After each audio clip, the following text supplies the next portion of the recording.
to your point, Tolani, intelligent automation has gone through an evolution. It is big, as you said, but I think it's going through a transformation and evolving. I think that a lot of companies are tired by the hype that you see in intelligent automation, particularly driven by the promises that have been made by the market and the realization of those promises.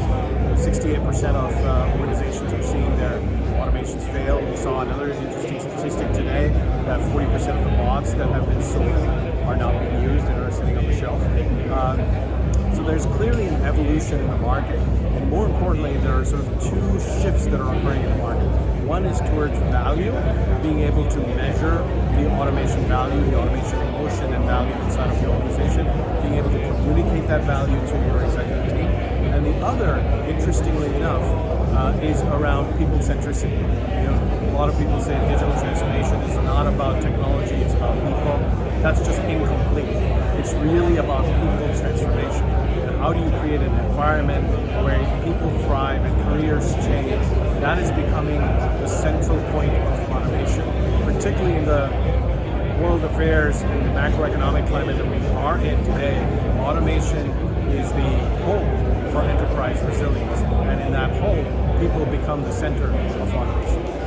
Brilliant, I love that. You should have seen Shail on stage, and it's still recording, don't worry, it's just the back going off.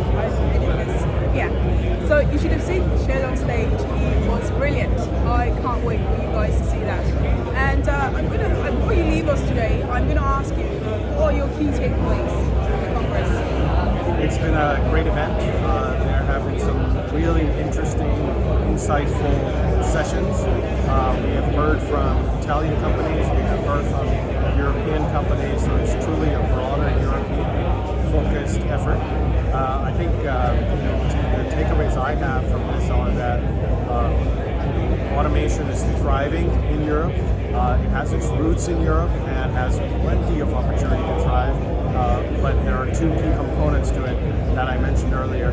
It's value and it's people centricity. Brilliant. Thanks for coming on the live. Delightful.